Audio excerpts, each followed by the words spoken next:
Daqui a pouco tem uma conversa sobre procrastinação.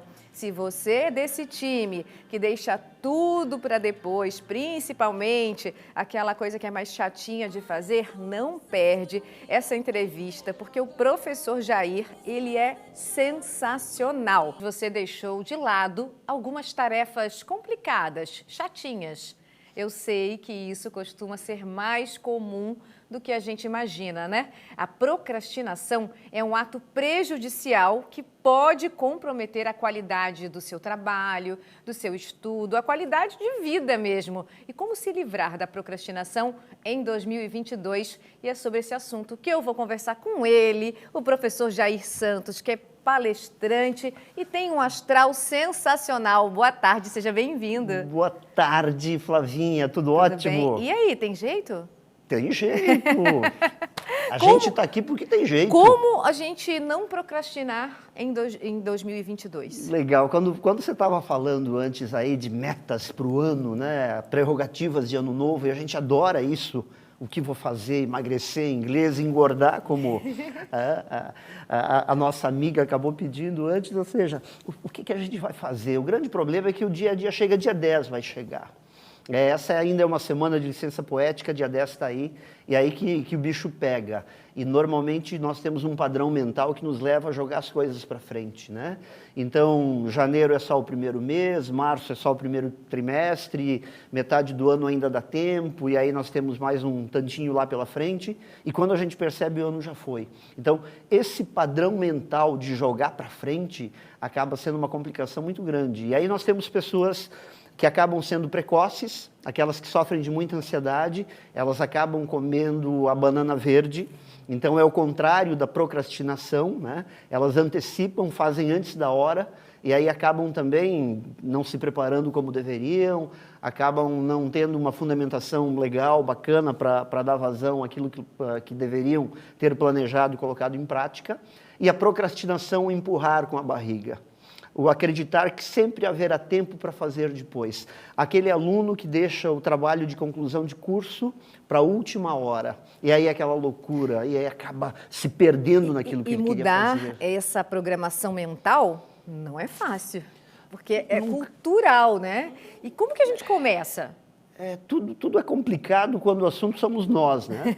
É verdade. Tudo é complicado quando as coisas estão dentro da cabeça. O padrão mental é como um risco naqueles discos de vinil antigos, que sempre que a agulha passa por lá, ela dá aquele pulo. Então, esse risco que forma o nosso padrão, ele nos leva a repetir aquilo que eu chamo assim de micro hábitos ou hábitos atômicos, aqueles pequenos hábitos que muitas vezes aparentando ser inofensivos, acabam criando um comportamento e uma conduta.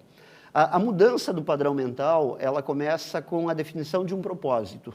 Por isso que a gente não pode ter somente metas de ano novo ou prerrogativas de ano novo. Você tem que ter um propósito para o ano novo. E esse propósito, ele é tão forte a ponto de fazer com que você possa limpar esse risco que forma o teu padrão mental atual de jogar para frente. Então, eu acordo pela manhã, coloco o meu relógio para as 5h30, o meu celular, né, para despertar às 5h30, porque eu quero fazer uma atividade física.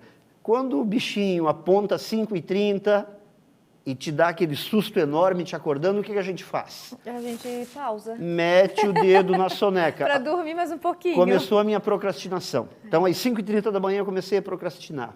E aí vai um segundo soneca, um terceiro soneca, e aí às 6 da manhã mesmo, a minha academia já foi, a minha caminhada já foi, então deixa para amanhã. Ou seja, esse micro hábito, ele está me fazendo treinar para tudo aquilo que eu não vou conseguir concluir durante o ano. Então, como é que eu mudo um padrão mental? A partir do meu propósito, que significa não só emagrecer, não só ter um corpo mais belo, mas ter saúde. O propósito é maior do que a meta. Eu defino 5h30. E mesmo que num primeiro dia vá doer um pouquinho, eu vou pular da cama no primeiro toque do celular. Eu estou começando a combater a procrastinação. Eu defino que eu vou arrumar minha cama. Isso os filhos deveriam estar ouvindo, né? Fazê-los entender que eles podem mudar o mundo se aprenderem a arrumar o quarto. Então, mas isso serve para adultos também. Então, eu defino que eu vou deixar minha cama arrumadinha. como eu faço para não procrastinar, para não voltar à noite para casa e a cama está desarrumada, esperando por mim? Eu já vou fazer aquilo naquele momento. Ou seja, eu vou me habituando a partir de micro hábitos a fazer as coisas na hora, a fazer as coisas naquele instante. Então, começa no pequenininho. Sempre. Não há uma grande transformação, Flávia. A gente se engana achando que poderá haver uma grande revolução, uma grande mudança. Isso não acontece. Nós mudamos nas pequenas coisas que treinamos todos os dias. Então, a minha primeira dica comece acordando no momento que você programou acordar. Ah, mas tá frio, mas choveu, mas isso, mas aquilo. Tá errado. Porque a gente mais tem desculpa, né? São essas justificativas inocentes que acabam fazendo com que a gente acabe treinando para as coisas erradas. Então, esse é um ponto importante, né? Um outro ponto importante que nos leva a mudar o padrão mental é não ter mais prioridades. Não tenha mais prioridades. Tenha prioridade. Não existem prioridades com S no final. Ou você tem uma prioridade, ou você não tem nenhuma. Aprenda a definir aquilo que é importante, porque isso vai te fazer cumprir com aquela tarefa. E na medida que eu tento elencar uma série de prioridades, no final das contas, eu acabo não fazendo absolutamente nada. Então, eu mudo o meu padrão mental, definindo aquilo que realmente é importante naquele momento do dia. Qual é a minha primeira prioridade do dia? Então, é uma caminhada de meia hora, é a prioridade. Se eu acordar às 5h30, já pensando naquela, e todo o restante de leões que eu terei que abater durante o dia, eu vou estar cansado para a caminhada antes de caminhar. Muitas prioridades não são prioridade nenhuma. Então, eu mudo o meu padrão mental, definindo micro-hábitos, definindo o que é uma prioridade para aquele momento, para aquele instante, e efetivamente executando. É a coragem de fazer. Hoje em dia, algo que tira bastante o foco também das atividades é a internet, a rede social. Tem um lado positivo? Tem, mas muita gente perde muito tempo ali, né?